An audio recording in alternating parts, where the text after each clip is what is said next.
Lentement, j'entendis la porte claquer et les fenêtres s'ouvrir. Un atmosphère lourd et noir était planté au-dessus de moi. Cette atmosphère lourd et noir, plantée juste au-dessus de moi, était en train de survoler. Il y avait la coupole de la maison, et il y avait ce lustre juste au-dessus de moi, avec plusieurs petites coupoles. Il y en avait 4 au total. La première se trouvait à l'est, l'autre à l'ouest, la seconde au nord et la dernière au sud. Le lustre se balançait de droite à gauche, et plus j'avançais encore et encore, plus je voyais ce lustre balancer au-dessus de moi, plus je sentais que tout ce qu'il y avait autour de moi commençait à s'affaisser un peu plus. Je sentais l'atmosphère tomber de plus en plus. Elle pesait, comme si elle me faisait mal, comme la plaie d'une entaille ouverte. Comme la plaie d'une entaille ouverte, elle pesait et me tombait dessus. J'avais beau lever la tête pour essayer de voir au-dessus de moi, je ne voyais rien mis à part un long couloir noir, profond et sombre. Je regardais des portes ouvertes avec derrière d'obscurs espaces intenses. Derrière, j'y voyais d'obscurs espaces intenses et de sombres endroits. Je regardais dans les couloirs et j'entendais marcher derrière moi. Mais quand je me retournais, il n'y avait jamais rien. Personne. Juste un couloir vide et quelques portes ouvertes. Je suis allé alors juste en face d'une porte. Je suis allé en face d'une porte, par terre, j'y ai découvert une poupée. J'y ai découvert une poupée assise par terre, juste contre le radiateur, en dessous de la fenêtre. Je l'ai prise et je l'ai ramassée. La porte s'est fermée. Je l'ai réouverte car j'ai entendu un rire à l'intérieur. J'ai entendu un rire à l'intérieur, je l'ai réouverte. J'ai réouvert la porte en entendant le grincement de celle-ci. En entendant le grincement de celle-ci, un grincement aigu, mais tout de même qui fait mal aux oreilles. Ce grincement qui fait tout de même mal aux oreilles, ce grincement aigu, fort et assez puissant. Je l'ai vu et je l'ai entendu. Je l'ai vu et je l'ai entendu. Je l'entendais, me crisper les oreilles. Il me crispait les oreilles, me les faisait saigner, et m'enfourchait ce son dans les oreilles, tellement que j'en avais mal. J'ai ouvert la porte, je suis rentré. Il y avait une deuxième poupée, avec un sourire sur le côté. Cette deuxième poupée avec un sourire sur le côté, je suis rentré avec la première poupée que j'ai trouvée. Je l'ai posée à côté, je me suis mis exactement à l'endroit où je l'ai trouvée. J'ai pris la deuxième poupée avec son sourire et son petit vêtement de clown. Je l'ai gardée en main. Je les ai nommées toutes les deux par un nom spécifique. Ensuite, je les ai mis dans une maison de poupées sur le côté que j'avais été pris. J'avais été prendre une maison de poupées. J'avais été prendre cette maison de poupées que j'avais pris dans une pièce. Je l'avais pris dans une pièce, une petite pièce à part de la maison. Cette petite pièce à part de la maison se trouvait à l'extérieur. J'y avais ramené une maison de poupées, une grande maison de poupées, dans laquelle j'ai positionné la première poupée assise dans le salon et la deuxième allongée sur le lit. J'ai attendu longtemps et j'ai joué avec les poupées. J'ai joué avec les poupées, j'en ai allongé une sur le salon, par terre. Je l'ai reprise et je l'ai mis dans le lit, allongée. J'en ai assise une dans une chambre et j'ai été dans le salon. Je l'ai posée sur une chaise, assise face à la fenêtre. J'ai fermé les rideaux de la maison de poupées et je me suis levé. J'ai vu 2 grands rideaux noirs qui tombaient à l'extérieur dans le salon, juste à l'intérieur à l'entrée de la maison. Juste à l'intérieur à l'entrée de la maison, proche de 2 grandes fenêtres en arc de cercle. Proche de ces 2 grandes fenêtres en arc de cercle, j'ai vu ces 2 grands rideaux tomber sur les côtés. Il y avait chaque fois ces fenêtres qui étaient séparées en plusieurs petits carrés, en plusieurs petites vitres. Les fenêtres étaient séparées en plusieurs petites vitres, plusieurs petites dizaines de vitres. Je les ai regardées, la grande fenêtre sur laquelle tombaient les 2 rideaux noirs par terre qui ne touchaient même pas le sol. Il y avait ces 2 grands rideaux noirs en tissu noir. Je les ai regardés. C'était un tissu, un certain tissu noir corbeau. Il y avait d'autres tissus, comme du tissu noir fantôme, et celui-ci était en noir fantôme, posé juste contre le mur, lissé contre le mur à côté des fenêtres, les fenêtres assez grandes pour pouvoir compter 12 carreaux et un arc de cercle au-dessus. Les fenêtres étaient ouvertes. Un carreau était fermé. Il y avait un carreau qui était fermé et les fenêtres étaient ouvertes, comptant 12 carreaux, comptant 12 vitres. La fenêtre en arc de cercle au-dessus, elle, à côté, il y avait le rideau qui tombait jusque par terre. Je me suis levé et j'ai été dans le salon. J'ai regardé l'escalier, je suis monté et j'ai regardé les 2 grands rideaux tomber jusque par terre, une fois en haut de l'escalier au premier étage. Ce soir-là, alors que le feu pleurait, je me suis retourné un instant, assis sur le fauteuil noir. Assis sur le fauteuil noir, je me suis retourné un instant et j'ai regardé. J'ai écouté ces voix que j'entendais partout. J'ai regardé par la fenêtre et je me suis approché. Les rideaux noirs corbeaux à côté de moi atteignaient le plafond. À côté de moi, ils atteignaient le plafond, accrochés à de petits anneaux, qui l'un contre l'autre se mettaient encore plus proches, jusqu'à ce que je prenne le rideau et que je les sépare. Jusqu'à ce que je prenne les rideaux et que je les sépare, que je ferme la fenêtre. Je me suis retourné, fermant les rideaux sévèrement. Me retournant contre les rideaux, je me suis appuyé contre la vitre. J'ai regardé et j'ai senti la chaleur du radiateur derrière moi. J'ai senti la chaleur du radiateur derrière moi et je me suis appuyé contre la vitre.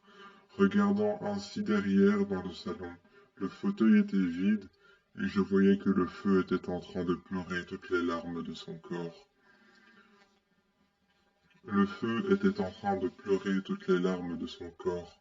Je voyais qu'il était ardent et qu'il brûlait, qu'il réchauffait la pièce. Il réchauffait la pièce à tel point que je voyais que les flammes étaient en train de monter.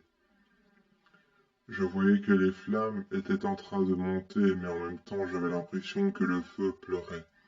J'avais l'impression qu'il pleurait toutes les larmes de son corps. Derrière moi, j'entendais des voix, et j'avais l'impression que derrière la fenêtre, tout était vide, que le jardin était vide. J'avais l'impression que l'extérieur de la maison était vide elle-même. J'avais l'impression qu'à l'intérieur de la maison, on m'appelait. J'ai regardé le fauteuil attentivement et sur la table, je n'ai vu qu'une cigarette éteinte. Je n'ai vu que les cendres disposées dans le cendrier et je n'ai vu que la fumée s'échapper de la cigarette. La cigarette était posée sur le côté du cendrier. Le cendrier était dans le coin de la table, proche du feu. Le feu réchauffait l'intérieur de la pièce et l'atmosphère de la pièce était pesante. J'entendais des voix partout et je me suis retourné, appuyé contre le rideau, appuyé contre la fenêtre et appuyé contre le mur. J'ai regardé partout, j'ai avancé dans le couloir, j'ai pris mon temps et j'ai commencé à avancer dans le couloir lentement. Lentement, j'avançais dans le couloir et j'entendais des voix. J'ai ouvert une porte et à ce moment-là, j'ai vu une poupée assise par terre. J'ai vu une poupée assise par terre et à ce moment-là, je l'ai regardée. Je me suis approché de la poupée très lentement. Très lentement, je me suis approché de la poupée, car celle-ci avait un couteau juste posé à côté. Celle-ci avait un couteau posé et positionné juste à côté d'elle. Elle me regardait et elle était assise contre le mur avec la tête un peu penchée et le corps penché juste contre le mur à côté.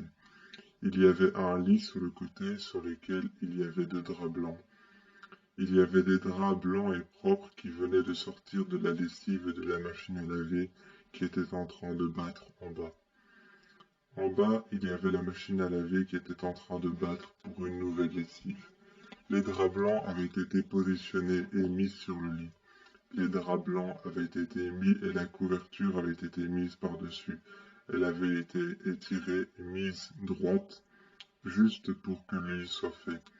Le lit avait été fait et deux grands coussins noirs avaient été posés. Deux grands coussins noirs avaient été posés sur le lit en baldaquin. Le lit en baldaquin avec de grands rideaux blancs qui tombaient sur les côtés du lit, avec deux grands rideaux noirs. Deux grands rideaux noirs au-dessus des grands rideaux blancs qui tombaient sur les côtés. Deux grands coussins noirs qui étaient posés sur le devant du lit en baldaquin. Et deux petits coussins blancs qui étaient positionnés sur les grands coussins noirs sur le devant du lit en baldaquin. Je me suis assis dessus et j'ai regardé cette poupée attentivement. Assis dessus, j'ai regardé cette poupée attentivement. J'étais assis sur le lit et attentivement je regardais la poupée. Elle me regardait, elle, avec un regard simple, un sourire aux lèvres et maquillée avec du rouge sur les joues. Maquillée avec du rouge sur les joues, un petit vêtement jaune et des petites chaussures rouges, elle me regardait. Ses petits vêtements en tissu étaient encore mouillés. Ses petits vêtements en tissu étaient encore mouillés, humides de l'intérieur de la pièce. J'ai regardé la fenêtre ouverte derrière elle, je me suis avancé. J'ai éloigné le couteau avec ma main et je l'ai posé un peu plus loin. Je l'ai posé près du mur un peu plus loin, de l'autre côté de la pièce. J'ai regardé par la fenêtre et j'ai ouvert la fenêtre juste derrière la poupée. J'ai pris la poupée et je l'ai sortie dans le couloir. Une fois sortie dans le couloir, j'ai marché avec la poupée en main, comme si j'en avais peur. Comme si j'en avais peur, comme si j'avais peur de la poupée, j'ai marché dans le couloir avec cette poupée en main. J'ai rejoint une autre pièce et je l'ai posée là. Je me suis endormi dans le lit, j'ai fermé les yeux. Et quand j'ai fermé les yeux, j'ai entendu une voix me murmurer quelque chose. Elle me disait qu'elle était mon amie, que je n'avais rien à craindre, que je n'avais vraiment rien à craindre, que c'était mon amie, que c'était ici ma maison à présent. Cette voix me murmurait que c'était ici ma maison à présent, qu'elle était mon amie, qu'elle avait quelque chose à me montrer, et que c'était ici que je vivrais. J'entendais cette voix quand j'étais en train de m'endormir. Je fermais les yeux et plus je m'endormais, plus j'entendais cette voix. De l'autre côté dans la chambre, là où j'avais posé la poupée, je me suis réveillé à exactement 1 heure du matin. Et minuit, je me suis réveillé à minuit. Mais exactement à 1 heure du matin, j'ai été dans la chambre à côté. J'ai regardé et j'entendais qu'on frappait contre le mur, comme si quelqu'un frappait avec sa main. Comme si quelqu'un frappait avec sa main contre le mur, j'entendais ça de ma chambre. Et ça venait de la chambre à côté, là où j'avais posé la poupée. Ça venait de là où j'avais posé la poupée, ça venait de la chambre là où il y avait la poupée que j'avais posée par terre contre le mur, et j'entendais quelqu'un frapper désespérément contre le mur de ma chambre. J'ai été dans cette autre chambre, dans le couloir, j'ai ouvert la porte. Tout d'abord, il faisait noir à l'intérieur, je ne voyais rien, même pas la vitre de l'autre côté, et même pas les rideaux noirs corbeaux. Je suis rentré à l'intérieur, j'ai vu les rideaux noirs corbeaux, et à l'extérieur, parmi les 12 carreaux de la vitre ouverte, et parmi la vitre qu'il y avait à côté. J'ai vu l'extérieur. L'extérieur était sombre et obscur. L'extérieur était sombre et obscur, et parmi l'arc de cercle et les petites fenêtres qu'il y avait au-dessus, les rideaux qui tombaient jusque par terre, accrochés tout en haut de la fenêtre, les 12 carreaux qui séparaient la fenêtre ouverte. J'ai vu la poupée juste à côté, positionnée par terre, avec une arme à la main. Elle m'a regardé, elle avait une carabine à plomb posée par terre. Juste par terre, elle avait une carabine à plomb, posée par terre, ouverte, avec 2 charges à l'intérieur. Il y avait 2 charges à l'intérieur, la carabine était ouverte, posée par terre, à côté de la poupée.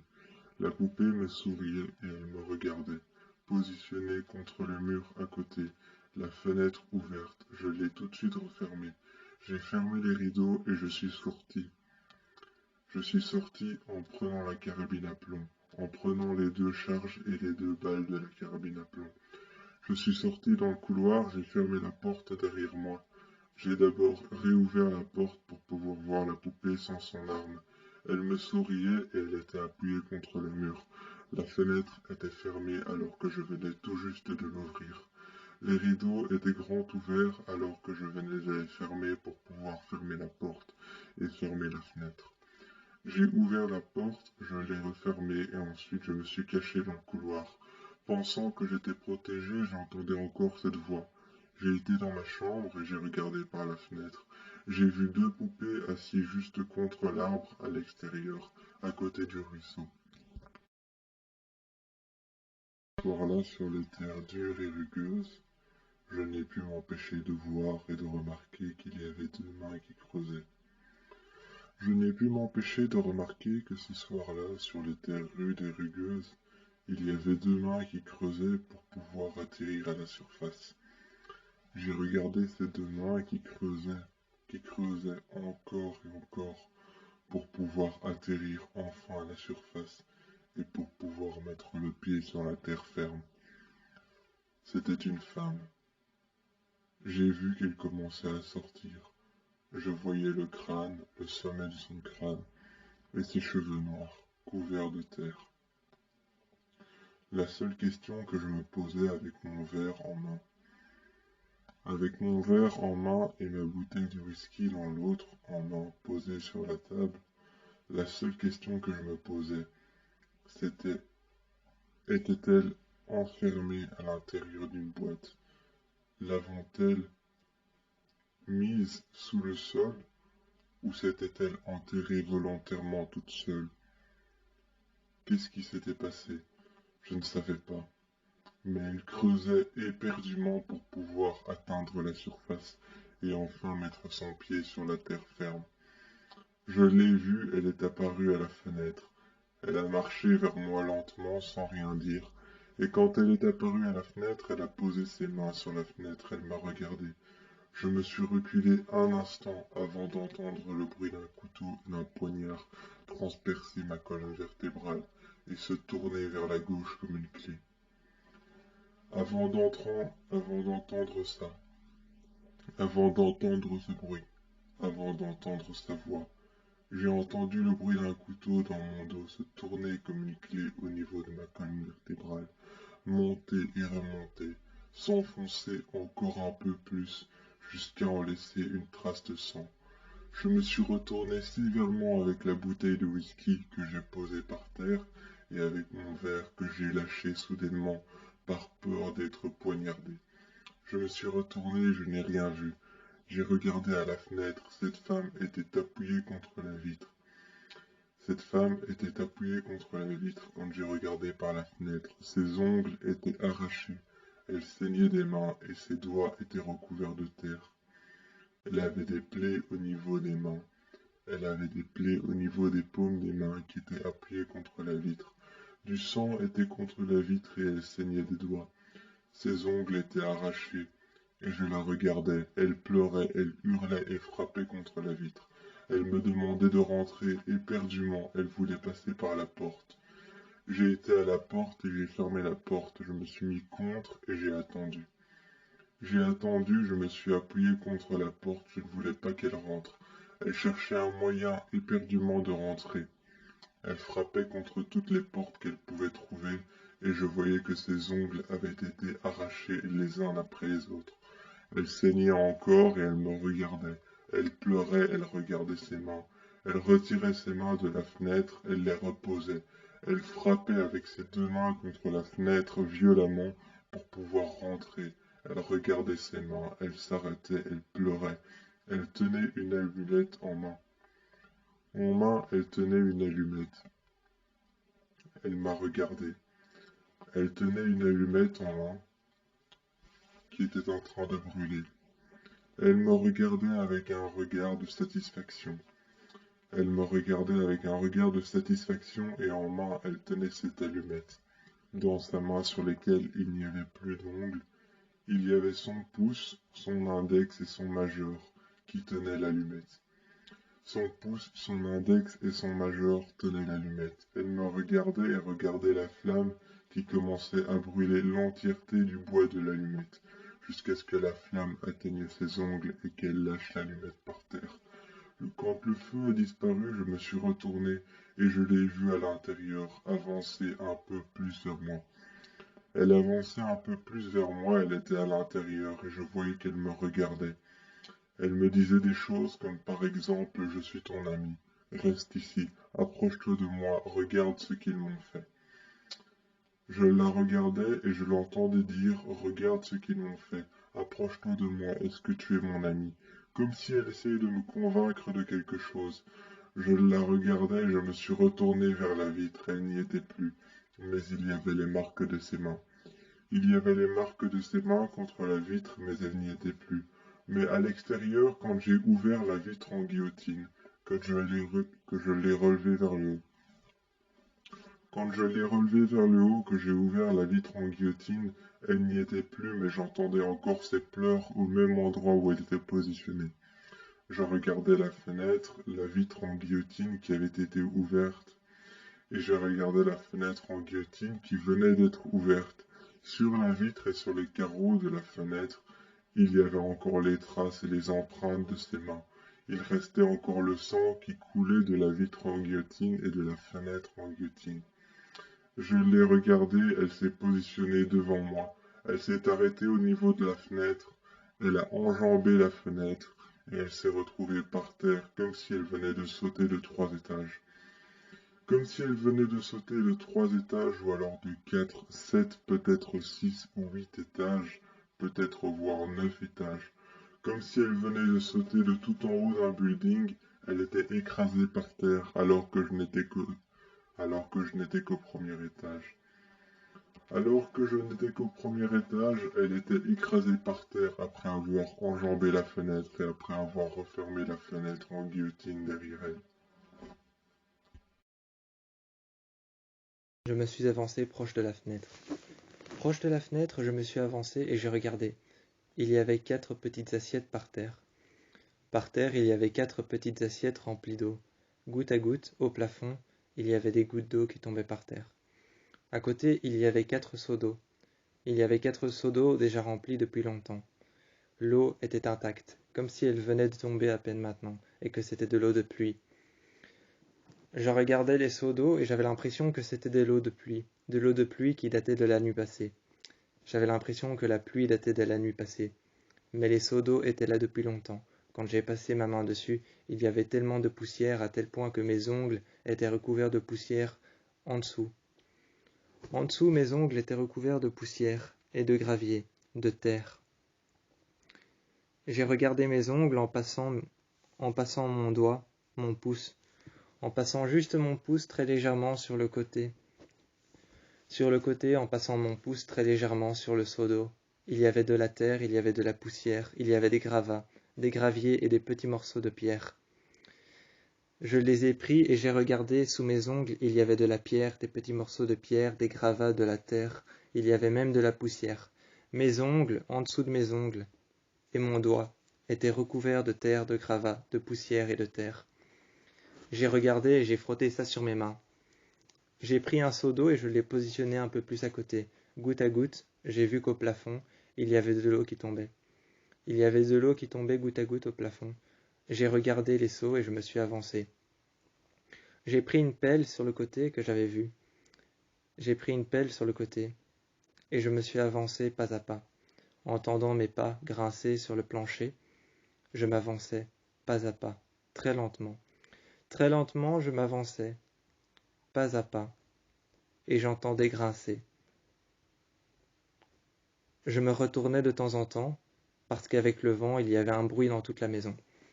Il y avait un bruit dans toute la maison, parce qu'avec la fenêtre ouverte en bas, avec les 2 fenêtres ouvertes en bas et les rideaux sur le côté, les grands rideaux noirs, avec les grands rideaux noirs corbeaux sur le côté, ouverts à l'entrée, les 2 grandes fenêtres de 12 carreaux et d'un petit arc de cercle au-dessus, d'un grand arc de cercle au-dessus et d'un petit arc de cercle au-dessus, les 12 carreaux ouverts et les 2 fenêtres ouvertes, les grands rideaux noirs qui tombaient jusque par terre, les rideaux noirs corbeaux, l'entrée ouverte et la porte ouverte. J'avais l'impression que quelqu'un s'était incrusté à l'intérieur, était rentré dans la maison et m'observait depuis déjà longtemps.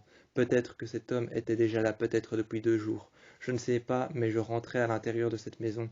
J'avais l'impression que le courant d'air qui tournait autour de moi, qui passait dans les pièces, qui rentrait dans les chambres et qui faisait claquer les portes, me perturbait. J'avais l'impression qu'il me perturbait, j'avais l'impression que quelqu'un était là avec moi. Je rentrais dans les chambres, je me sentais observé et regardé. J'avais l'impression qu'à l'extérieur aussi, il n'y avait personne, mais en même temps, j'avais l'impression qu'il y avait quelqu'un. Quand j'ouvrais la porte, à l'extérieur, c'était pour demander s'il y avait quelqu'un. Je me munissais d'une pelle et j'avançais lentement sur le gazon. J'avançais lentement sur l'herbe froide, recouvert d'une rosée du matin. Quand j'ouvrais cette porte, c'était pour ça. C'était pour avancer lentement. Je me munissais de la pelle qu'il y avait sur le côté, toujours à l'entrée. Je la prenais fermement en main, la pelle vers le bas, et je la regardais. Je regardais la pelle, je regardais le manche que j'avais en main. Je la tenais fermement, pelle vers le bas. J'avançais, lentement, pas à pas, dehors, et j'entendais mes pieds, à chaque fois j'entendais mes chaussures se poser sur le gazon et faire ce crissement. J'entendais l'herbe se froisser en dessous de moi. En dessous de la semelle en cuir de mes chaussures, j'entendais l'herbe se froisser. J'entendais la terre s'écraser et s'affaisser. J'entendais la terre s'affaisser et s'écraser en dessous de la semelle en cuir de ma chaussure. Mes chaussures noires qui étaient encore couvertes de sang séché quand j'avais été dans la chambre. Je m'avançais un peu plus à l'extérieur dans le jardin. Je me suis reculé et une fois proche de l'arbre, j'ai regardé la fenêtre de ma chambre. Elle était ouverte et à la fenêtre de ma chambre, il y avait cette poupée avec un couteau juste à côté, posée juste au bord de la fenêtre. Posée juste au bord de la fenêtre, il y avait cette poupée juste au bord de la fenêtre avec un couteau qui était appuyé contre la fenêtre qui n'était pas encore ouverte. Mais sinon la fenêtre à gauche, sinon proche du mur, elle était ouverte. L'autre fenêtre, elle, n'était pas ouverte. La fenêtre à côté, avec les grands rideaux noirs corbeaux. La fenêtre à côté qui était ouverte, c'était celle avec les grands rideaux noirs fantômes. Je regardais cette fenêtre ouverte avec les grands rideaux noirs fantômes. Juste devant, il y avait cette poupée qui était contre le mur, contre la fenêtre fermée. Il y avait un seul côté de la fenêtre qui était fermé. 12 carreaux alignés en cercle au-dessus, en arc de cercle, 12 carreaux alignés me regardaient. 12 carreaux alignés en arc de cercle au-dessus me regardaient. Je voyais les grands rideaux noirs passer sur le côté du côté où la fenêtre était ouverte. Du côté où la fenêtre était fermée, je voyais que le rideau noir était par-dessus les vitres, par-dessus les 12 petites vitres qui étaient sur le côté. À côté, elle était ouverte, et je pouvais sentir le courant d'air rentrer à la maison. Même si j'étais à l'extérieur, je pouvais sentir le courant d'air rentrer à la maison. Je suis rentré et j'ai laissé traîner la pelle derrière moi. Je l'ai gardée fermement en me munissant de cette pelle. Quand je suis rentré à l'intérieur, j'avais l'impression que quelqu'un m'attendait, ou j'avais l'impression que peut-être quand j'allais ouvrir la porte, il y aurait 2 poupées devant moi, munies d'un couteau, qui m'attendaient à l'intérieur. Je ne savais pas ce qui se passait. Est-ce que les poupées étaient vivantes et se déplaçaient la nuit? J'étais en train d'halluciner. Je pensais que j'étais en train d'halluciner ou de délirer. Est-ce que les poupées se déplaçaient la nuit, faisaient des choses et essayaient de nous faire tourner en bourrique? Je ne savais pas ce qui se passait dans cette maison. J'étais perturbé, j'avais peur. J'avais l'impression que tous les soirs on m'observait et que ces 2 poupées se déplaçaient, alors que ma fille jouait avec. J'avais l'impression qu'elle bougeait la nuit, qu'elle parlait, qu'elle partait, qu'elle commettait des meurtres, des crimes. J'avais l'impression qu'elle faisait tout ça, qu'elle commettait des meurtres et des crimes. Ensuite, elle se remettait à leur place, comme si de rien n'était. Ma fille jouait avec ses poupées, c'était dangereux, je ne savais pas quoi penser. Peut-être qu'elles étaient vivantes, peut-être qu'elles commettaient des meurtres. Je ne savais pas quoi en penser, je regardais ma fille tous les soirs parler, s'imaginer des mondes et parler avec des gens, en parlant avec ses poupées. Cette nuit-là, alors que ma fille dormait, dans un profond sommeil, je me suis levé. Un instant, j'ai pris le temps de regarder par la fenêtre. J'ai pris un instant et j'ai pris le temps de regarder par la fenêtre alors que ma fille dormait déjà profondément. J'en étais sûr, il était tard, il était peut-être déjà 1 heure du matin. Je regardais les couloirs, ils étaient sombres. J'étais à l'intérieur de ma chambre. À l'intérieur de ma chambre, j'étais en train de me coiffer les cheveux. Mes cheveux si lisses et si noirs. J'étais en train de coiffer mes cheveux, tellement doucement que je ne sentais presque pas la brosse dans mes cheveux. Tellement doucement que je n'arrivais même pas à sentir ma brosse. Je me les coiffais légèrement, ma tête penchée sur le côté, je regardais en même temps la vitre et les grands rideaux noirs qui tombaient jusque par terre. Je regardais les grands rideaux noirs qui tombaient jusque par terre en même temps. J'ai vu à l'extérieur une femme qui s'accrochait éperdument à la fenêtre.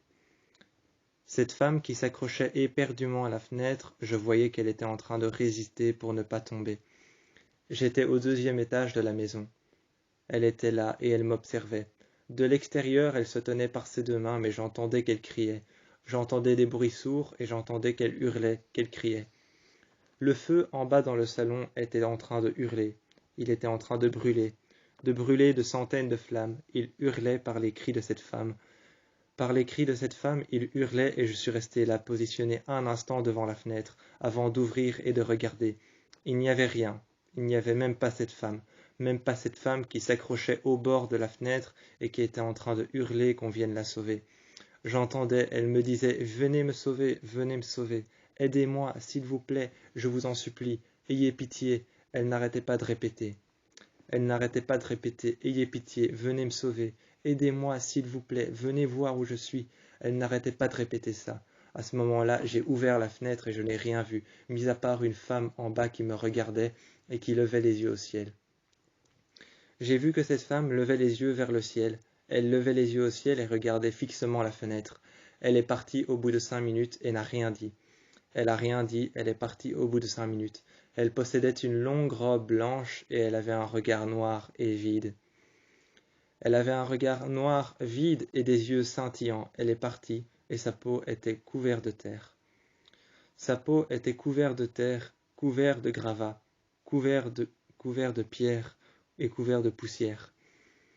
Elle est arrivée à l'intérieur, couverte de terre, de poussière, de gravats et de plein d'autres matières sales. Elle est rentrée à l'intérieur. Elle m'a regardé, elle s'est avancée. Elle n'arrêtait pas de pleurer. Je voyais les larmes sur son visage, couler sur ses joues, couler sur son visage de ses yeux. J'arrivais à voir ses larmes. Et elle me disait « Aidez-moi, s'il vous plaît, ayez pitié, ayez pitié ». Je me reculais dans l'escalier et j'arrivais à voir sa robe blanche qui frottait le sol et qui s'avançait de plus en plus. Cette femme me regardait et ouvrait ses bras comme si elle voulait s'avancer vers moi. Elle ouvrait ses bras comme si elle voulait s'avancer vers moi. À ce moment-là, je me suis dit qu'elle avait besoin d'aide. J'ai commencé à essayer de comprendre qui elle était. J'ai commencé à essayer de savoir qui était cette femme. J'ai cherché des archives, j'ai cherché des boîtes, j'ai cherché des manuscrits, j'ai cherché des colliers ou encore bien d'autres lettres et bien d'autres mots, peut-être que j'ai même cherché dans les livres. J'ai essayé de tout faire pour pouvoir retrouver cette femme, mais elle n'est jamais revenue. Tous les soirs, parfois, je la voyais marcher devant la vitre. Parfois, tous les soirs, je la voyais marcher devant la vitre. Elle faisait les 100 pas au bord de la rivière. Un jour, je l'ai vue devant la vitre. Elle faisait les 100 pas devant la rivière et elle regardait l'eau. Elle ne regardait même pas où elle allait. Elle allait vers l'est et elle revenait en arrière, tout en regardant le ruisseau, tout en gardant les yeux rivés vers les profondeurs du ruisseau. À ce moment-là, je suis descendu et j'ai regardé le ruisseau. J'ai été voir là où il y a l'eau qui coule et j'ai vu qu'il n'y avait personne.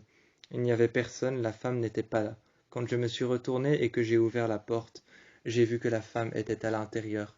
Elle était mouillée et couverte d'eau, elle me suppliait de la sécher.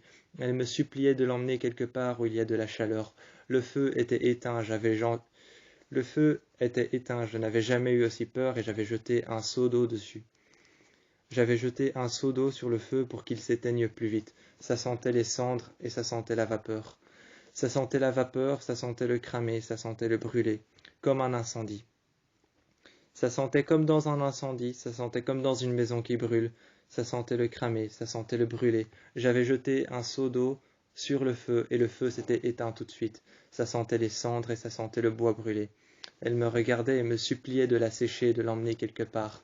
J'ai essayé de la prendre par le bras, mais elle s'est mise à hurler. Elle s'est effondrée par terre et à pleurer la mort de sa fille. Elle a pleuré la mort de sa fille, elle parlait d'une jeune femme qui s'était noyée, qui était morte. À ce moment-là, quand elle parlait d'une jeune femme, je pensais à une jeune fille, une petite fille de peut-être l'âge de la mienne, 4 ans. Je pensais qu'elle parlait peut-être d'une fille de 4 ans. Je l'ai regardée et elle est montée avec sa grande robe blanche.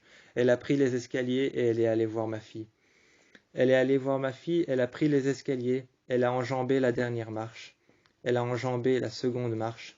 Et quand elle est arrivée tout au-dessus, elle s'est arrêtée en haut, elle a regardé tout au fond. Tout au fond, elle a regardé tout au fond du couloir, elle s'est arrêtée juste devant. Juste devant, elle s'est arrêtée au début du couloir. Elle a regardé tout au fond du couloir, elle a regardé dans une porte ouverte. C'était une chambre vide dans laquelle il n'y avait qu'un lit à baldaquin. Elle est rentrée dans cette chambre et elle a regardé. Elle a regardé à l'intérieur de la chambre, elle est passée juste devant la fenêtre, mais n'a pas prêté attention à regarder par la fenêtre. Elle a pris le rideau dans sa main, et le rideau flottait avec le vent qui passait par la fenêtre. Elle l'a laissé tomber, et le rideau s'est remis droit contre le mur. À ce moment-là, elle s'est mise en face du lit, et elle a regardé le lit à baldaquin. Elle s'est tournée juste à côté, et puis elle a disparu. J'ai entendu ma fille hurler, je suis arrivé dans sa chambre. Je suis arrivé dans sa chambre, et j'ai entendu ma fille hurler. Elle était juste devant, et la femme avait les mains en sang, comme si elle venait d'ouvrir quelqu'un avec ses propres mains. Comme si elle venait d'ouvrir quelqu'un avec ses propres mains, elle était en train de frotter légèrement les joues de ma fille qui tétanisée et pétrifiée. Pétrifiée, ma fille regardait cette femme. Ma fille regardait cette femme, et pétrifiée, elle ne savait pas quoi faire. Elle était terrifiée et terrorisée par la peur, elle ne bougeait même plus. Cette femme, avec les mains en sang et couverte de sang, laissait quelques gouttes de sang tomber sur le visage de ma fille, et lui a frotté la joue légèrement. Je suis retourné dans la chambre avec le lit en baldaquin, et j'ai regardé. Il y avait un drap blanc qui devait très certainement être sur le matelas qui n'était pas là, mais qui était dehors près de la rivière. C'était un drap blanc, un drap de 2 places, pour un lit de 2 places, pour un lit en baldaquin. J'ai ouvert le drap immédiatement. Immédiatement, j'ai ouvert le drap blanc, et j'ai regardé. Il y avait une tache de sang énorme sur tout le drap de 2 places pour le lit. Cette tache de sang sur le drap avait imbibé le drap depuis très longtemps. Le drap blanc était imbibé de sang, et je l'ai immédiatement jeté par la fenêtre. Et quand je suis sorti, j'ai vu que la femme était à la fenêtre de cette chambre-là. Elle me regardait et me faisait un sourire très méchamment. Très méchamment, elle me faisait très légèrement. Elle penchait sa tête sur le côté. Elle penchait sa tête sur le côté très légèrement et me faisait un sourire en coin. À ce moment-là, je suis monté.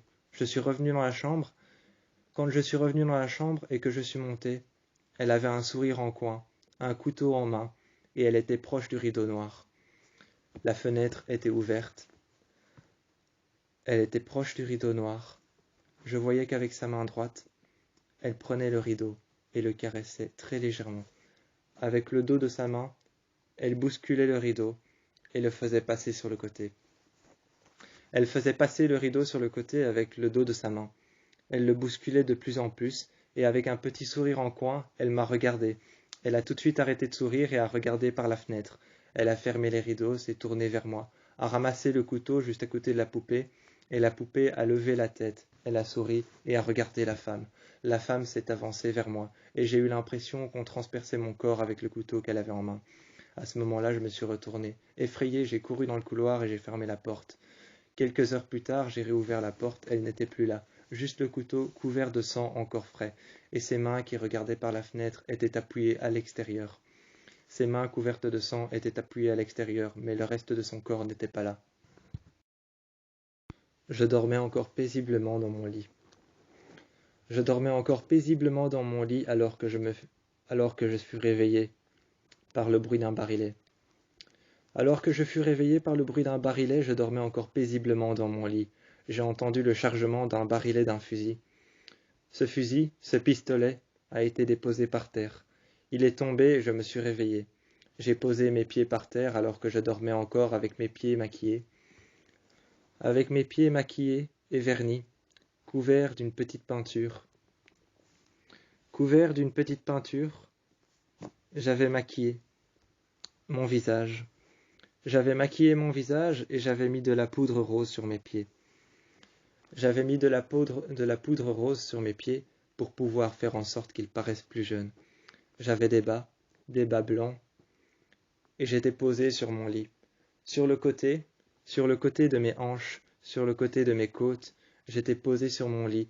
J'avais mis de la poudre rose et de la poudre couleur chair sur mes jambes. Sur mes jambes, j'avais mis de la poudre rose, de la poudre couleur chair, pour que je paraisse plus jeune, pour que mes jambes paraissent plus jeunes. J'étais terrifié, mais j'étais dans mon lit, couché, les yeux fermés. Je me suis réveillé et j'ai mis mes mains sur ma jambe. J'ai regardé la paume de ma main. C'était couvert de cette poudre blanche, de cette poudre rose, de cette poudre rosâtre, de cette poudre couleur chair. Ma main, mes doigts, la paume de ma main était couverte de cette poudre que je mettais sur mes pieds. Une poudre blanche, rosâtre, couleur chair. Cette poudre rosâtre, couleur chair, couleur brune, peut-être un peu brune et un peu couleur chair, rosâtre et pâle. J'ai regardé un peu attentivement. Au soleil, quand je mettais ma main ouverte au soleil, que j'ouvrais délicatement mes doigts. Quand j'ouvrais délicatement mes doigts et que je la mettais au soleil, en bas de ma main, sur la paume de ma main, sur le côté, c'était un peu rosâtre. Au centre, sur la paume de ma main, c'était un peu clair mais couleur chair. Sur mes doigts, c'était un peu brun, brun très pâle, presque comme la couleur du café. Presque comme la couleur du café, ou presque comme la couleur du mocha. C'était un peu pâle, un peu brun pâle comme la couleur du mocha, du café ou encore du caramel. J'ai regardé la couleur rose qu'il y avait sur le côté. Sur le côté de ma main, il y avait cette couleur rose de la poudre que je mettais sur mes jambes. Une poudre un peu rose pâle. Je l'ai essuyée. J'ai effaré un peu plus mon regard en regardant ma main au soleil. J'ai essuyé la poudre jusqu'à ce qu'elle disparaisse, et mes mains paraissaient plus jeunes. J'ai fait la même chose sur mes jambes, et j'ai continué à faire comme ça. Je me suis levé et j'ai vu un enfant devant mon lit avec un fusil. Ses yeux étaient si scintillants que j'en avais l'impression que dehors, c'était toujours la lune qui surplombait le ciel. J'avais l'impression qu'à l'extérieur, c'était la lune qui surplombait le ciel alors qu'on était en plein jour et que c'était le soleil qui surplombait le ciel. J'ai levé les yeux et j'ai regardé par la fenêtre ouverte les rideaux noirs qui devenaient de plus en plus teintés. Les rideaux noirs devenaient de plus en plus teintés foncés, et je les regardais. Par la fenêtre, j'avais l'impression que le soleil surplombait le ciel, mais que la lune était toujours là. Cet enfant devant moi s'est tiré une balle, juste par terre, son corps est tombé. Juste par terre, son corps est tombé, et j'ai vu à mes pieds arriver une flaque de sang. J'ai vu à mes pieds arriver une flaque de sang quand l'enfant est tombé par terre. J'ai entendu que le parquet et que les planches en bois se sont fissurées. Il y avait un miroir devant moi. Devant moi, il y avait un miroir avec une fissure qui passait d'un point nord à un point est. D'un point nord à un point est, d'un point ouest à un point est, il y avait une fissure qui traversait tout le miroir de long en large.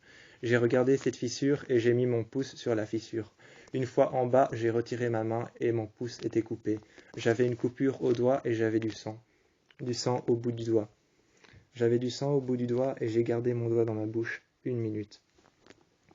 1 minute, j'ai regardé le miroir et j'ai gardé mon doigt dans ma bouche. Le soleil s'est un peu plus levé et j'ai vu qu'il y avait un peu plus de lumière à l'extérieur. J'ai retiré mon doigt de ma bouche et j'ai vu que je ne saignais plus. J'ai reposé alors ma main sur le miroir. Une fissure est apparue d'un coup sec, d'un coup franc. D'un coup franc, d'un coup brut et d'un coup sec, une fissure est apparue sur le miroir, comme si quelqu'un avait jeté quelque chose dessus. Comme si quelqu'un avait fouetté le miroir pour qu'une fissure apparaisse dessus, comme si quelqu'un avait jeté une chaise sur le miroir. Quand j'ai posé ma main et que j'ai regardé derrière moi un bref instant, j'ai regardé derrière moi en posant ma main sur le miroir. J'avais toujours cette coupure fine au bord de mon doigt, et j'ai regardé le miroir. Un bref instant, comme un coup de fouet est apparu une fissure juste sur le devant du miroir. J'ai eu peur, je me suis retourné, et j'ai vu cet enfant qui avait déposé l'arme par terre. Il était parti dans les escaliers, et son corps, étalé par terre, était resté devant moi. À présent, il faut que je me défende. Il faut que je survive, il faut que je me défende.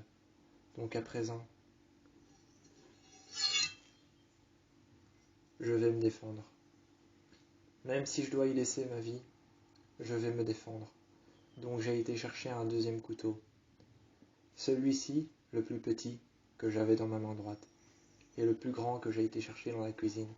Face au porte-couteau, je me regarde, Brièvement, je me jette un regard dans le miroir à côté, et je prends le premier couteau qui me vient à la main. Contre la porte sur ma poitrine, à tel point que j'en sentais le couteau contre mon sternum. À tel point que j'en sentais le couteau contre mon sternum, je le serrais à pleine main. Avec ma main droite, je le serrais à pleine main. Avec ma main gauche, je le serrais à pleine main. Le couteau était tout contre moi, tout contre mon sternum, et je regardais la porte qui était en train de vibrer comme si on frappait dessus avec les deux mains. La porte en face de moi était en train de vibrer, comme si on frappait dessus avec les deux mains. Il faisait noir à l'intérieur, et la seule ampoule qu'il restait, la seule lumière qu'il restait, était en train de clignoter. J'ai regardé partout autour de moi, mais la seule ampoule qu'il restait était cassée. Dans une armoire, j'ai retiré une ampoule que j'ai retirée de son emballage. Je l'ai prise en main, mais saisie par le fait que la porte claquait. Saisie par le fait que la porte claquait comme si on frappait dessus avec ses deux mains, je l'ai lâchée. L'ampoule au-dessus de nous pour la lampe était en train de clignoter. Elle ne fonctionnait presque plus. Il faisait entièrement noir et j'avais l'impression que le noir entier était en train de nous engloutir à l'intérieur. Je serrais mon couteau à tel point contre moi que je serrais mon couteau que j'avais l'impression de sentir la lame qui était juste contre ma gorge et la pointe qui était juste en dessous de ma mâchoire. J'avais l'impression de sentir la lame juste contre ma gorge, à tel point que je le serrais contre mon torse. Je me suis retourné vers mon fils qui m'a regardé. Lui a regardé par la fenêtre et n'a rien aperçu que le noir. Il n'y a rien aperçu d'autre que le noir. Je serrais tellement fort ce couteau contre moi que j'entendais frapper la porte derrière. À ce moment-là, j'ai senti la lame du couteau tout contre ma gorge, qui ne touchait pas encore la peau. La lame du couteau ne touchait pas encore la peau, mais j'ai senti la lame tout contre ma gorge, et j'ai senti la pointe de la lame du couteau tout contre ma mâchoire. Je n'arrivais même plus à respirer, ni même à déglutir. Je n'arrivais même plus à avaler. Je n'arrivais plus à rien faire. J'étais paralysé, tétanisé par la peur. Je ne respirais plus, je n'avalais plus, je ne faisais plus rien, je ne bougeais plus. J'avais juste ce couteau en main que je serrais très fort par le manche avec la main droite et avec la main gauche. Je regardais très fort, je regardais cette porte qui bougeait. J'avais peur que la chose qui rentre à l'intérieur, ce soit peut-être cette femme, et j'avais peur que ce qui rentre à l'intérieur, ce soit peut-être un tueur en série. Je ne savais pas ce qui pouvait rentrer, ça pouvait être un tueur, ce pouvait être un homme, ce pouvait être une ombre maléfique, ce pouvait être quelque chose. Dans tous les cas, ça allait être quelque chose de maléfique qui allait rentrer, mais je ne savais pas si ça allait être un homme, un tueur, je ne savais pas si ça allait être une ombre, et je ne savais pas si ça allait être une poupée. Je ne savais pas ce que c'est qui allait rentrer, mais quelque chose frappait contre la porte pour pouvoir rentrer. Moi, je la regardais et je prenais mon fils contre moi, lui disant de partir très loin, le plus loin qu'il pouvait. Il est parti en courant. Il est parti en courant dans le couloir. Je l'ai regardé, je me suis penché sur le côté. Je l'ai vu partir en courant dans le couloir. J'ai respiré un instant. J'ai relâché la pression et puis j'ai resserré le couteau tout contre moi. Tout contre moi, tout un peu plus contre moi, j'ai resserré le couteau. J'ai regardé dans le couloir et il était parti. J'ai entendu une porte se claquer et se fermer derrière lui. Derrière lui, j'ai entendu une porte se claquer tout au fond du couloir. Se fermer derrière lui, je me suis dit qu'il devait s'être enfermé quelque part. Il devait être enfermé quelque part, j'ai regardé donc le couloir, et l'homme qui était derrière la porte s'est retourné. J'ai entendu un pas sur la gauche et j'ai entendu un pas sur la droite. Ensuite, j'ai entendu qu'il a fait un pas en avant. Je me suis donc dit qu'il s'est retourné, qu'il était rentré dans le couloir, et qu'il était prêt à aller voir mon fils. Il était prêt à aller voir mon fils, il avait fait un pas en avant, j'ai entendu le plancher et le parquet. La planche en bois, je l'ai entendu grincer. J'ai entendu les grincements jusqu'à l'intérieur de là où j'étais. Contre la porte, je sentais qu'il n'était plus contre. Je sentais qu'il n'y avait plus un poids assez lourd pour pouvoir m'écraser qui était contre la porte. Je sentais qu'il n'y avait plus le poids de deux mains qui étaient en train de frapper contre la porte. Je sentais qu'il n'y avait plus rien, juste une porte contre moi sur laquelle j'étais assis avec un couteau tout contre moi que je serrais très fort. À ce moment-là, je me suis relevé, j'ai respiré. J'ai avalé, j'avais la gorge sèche. J'ai avalé, j'ai regardé à gauche et à droite. Il faisait noir, le noir venait de m'engloutir totalement à l'intérieur. J'ai regardé par la porte et j'ai vu une arme. J'ai regardé par la porte et j'ai vu une arme. J'ai vu une arme passer devant moi, le canon d'un fusil. Un fusil avec un barillet. Un petit fusil qui faisait même pas la taille de mon poignet et de ma main. Ce petit fusil de barillet, qui ne faisait même pas la taille de mon poignet et de ma main, était juste devant moi, comme si l'homme me le présentait. Il le tenait à la main, avec son doigt sur la détente.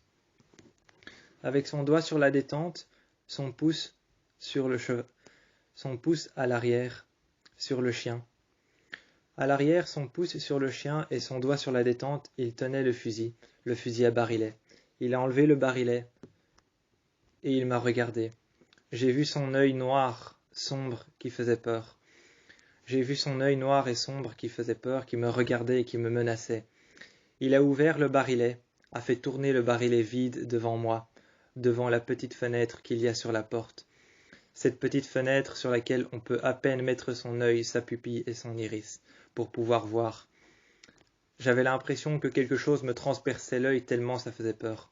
À ce moment-là, il m'a montré le barillet. Il l'a fait tourner, il était vide, et puis il s'est redressé un peu plus, m'a montré le barillet. Il a poussé une balle à l'intérieur. J'ai entendu le chien charger la balle. Il a retiré le fusil, et j'ai entendu tirer à l'extérieur. J'ai eu tellement peur que j'ai ouvert la porte pour voir si mon fils n'était pas déjà mort.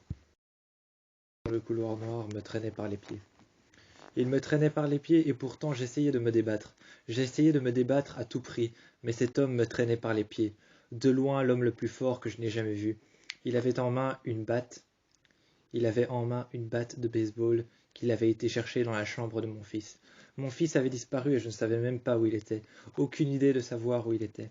Aucune idée de penser où il était. Je n'avais qu'une seule pensée en ce moment. C'était essayer de distraire cet homme pour pouvoir faire en sorte que je puisse partir. Mais il était trop fort pour moi. Il me traînait par les pieds et me traînait par terre. J'étais attaché par les pieds et attaché par les mains. Il me traînait par terre et je sentais le bois qui était en train de griffer mon dos.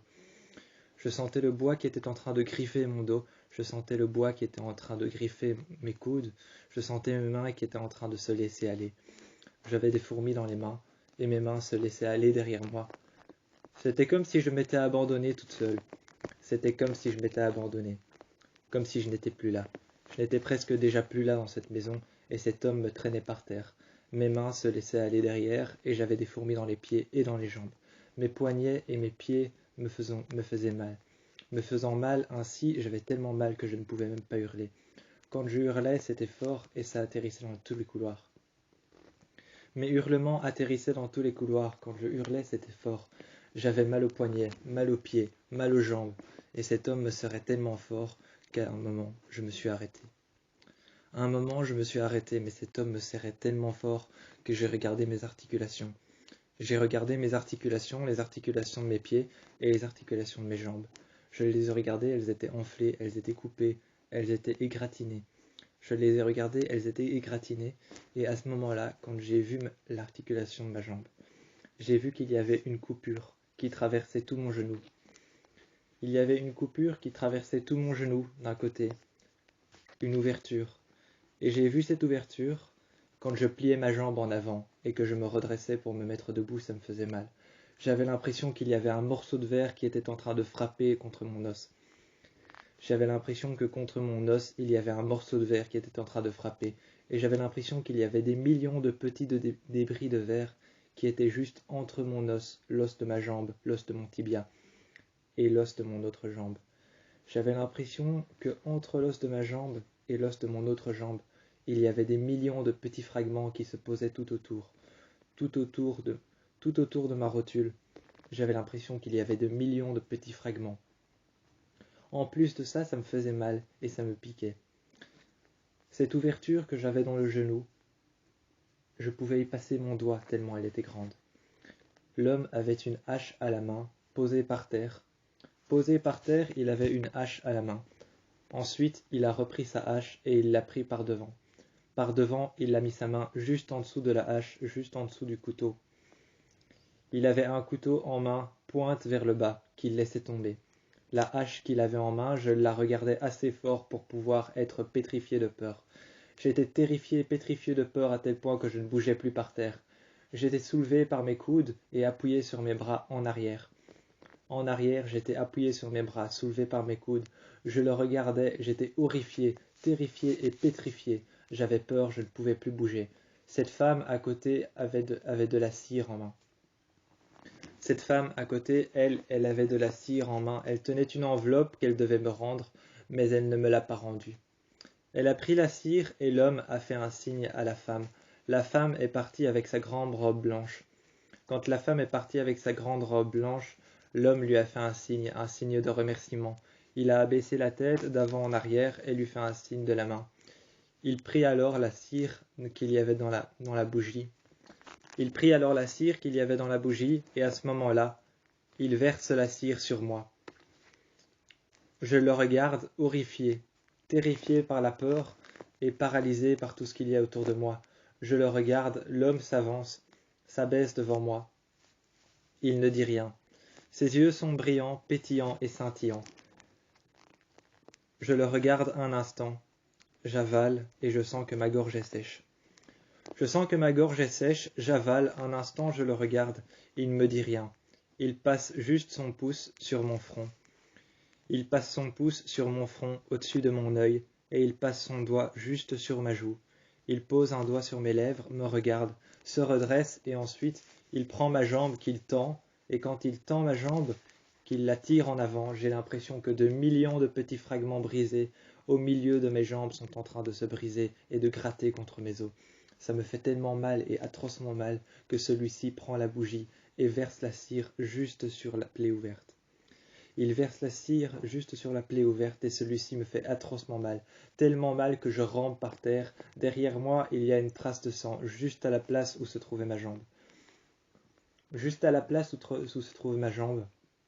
Juste là où j'ai traîné ma jambe, juste là où je la prenais par le devant de ma cuisse et que je la traînais pour pouvoir avancer plus vite. Je me traînais par la jambe et j'avançais avec mes bras. J'étais traîné par terre et j'essayais pourtant d'avancer, mais je rampais. Mes jambes n'étaient plus en état de marcher et je n'arrivais plus à marcher, ni même à courir. Il fallait que je me soutienne par les meubles qu'il y avait sur les côtés.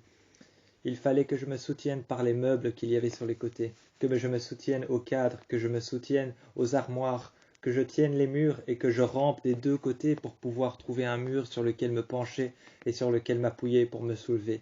Sinon, je ne savais pas marcher. Je m'appuyais contre le mur et désespérément, quand je m'appuyais contre le mur, je retombais. Je retombais de mal à sentir ces fragments qu'il y avait entre mes jambes.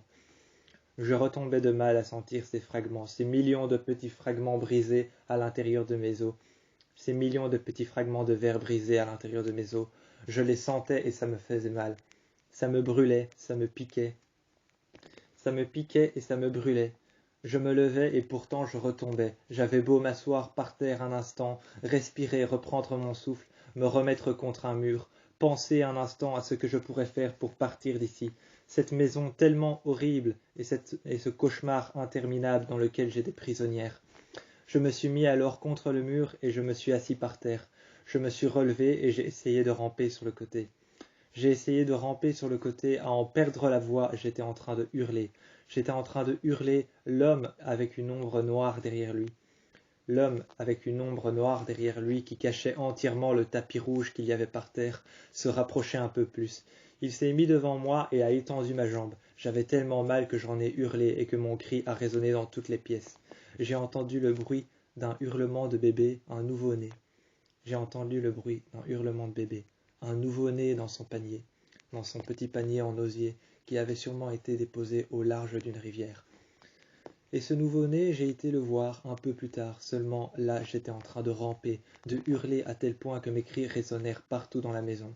Je rampais partout dans la maison et mes cris résonnaient partout, à tel point d'en faire trembler le lustre qui était tombé à l'avant. À l'avant de l'entrée, dans l'entrée, le lustre était tombé, à tel point que j'avais hurlé et que j'ai entendu le lustre s'effondrer par terre et briser le carrelage. La porte était fermée et j'ai entendu le lustre briser le carrelage et se répandre en écho à travers toutes les pièces. J'ai entendu qu'il était tombé par terre et j'ai entendu chaque ampoule, chaque morceau de verre et chaque morceau de carrelage par terre se briser. Je me suis redressé et j'ai essayé de courir, pourtant j'avais mal et je hurlais de douleur. Mon cri était partout et cet enfant j'essayais de le rejoindre, mais pourtant impossible de le rejoindre car il était trop loin et trop tard. Peut-être était-il déjà mort noyé. Peut-être était-il déjà mort noyé dans son petit berceau qui était tombé dans l'eau, se répandait par flaques de sang. Il était impossible de l'arrêter. Il se répandait par flaques de sang, et il était impossible d'arrêter ces deux poupées. Elles avançaient, et elles avançaient encore et encore. Les couloirs étaient interminables, ça paraissait des semaines quand on marchait dans ces couloirs. Ça paraissait être des semaines quand on marchait dans ce couloir. On avait l'impression de jamais en finir. J'avais l'impression de marcher des mois et des mois encore dans ces couloirs. Pourtant, j'ai marché dans ces couloirs ne serait-ce qu'une heure. Je n'ai marché qu'une heure dans ces couloirs. Et je suis arrivé de l'autre côté, j'avais l'impression d'avoir passé un mois dans ce couloir. Les années passaient tellement différemment dans cette maison que c'était terrifiant. Ça en était terrifiant et impossible d'arrêter le sang qui coulait. Impossible d'arrêter le sang qui coulait. Impossible d'arrêter les voix. Impossible de tout arrêter. J'en avais marre de reculer devant les obstacles. J'en avais marre de reculer devant tout. Je me suis dit que maintenant il fallait que je me batte, mais le sang était impossible à arrêter. Les voix aussi. Les poupées ne reculaient devant rien. Elles me couraient après. Elles me couraient encore et encore après.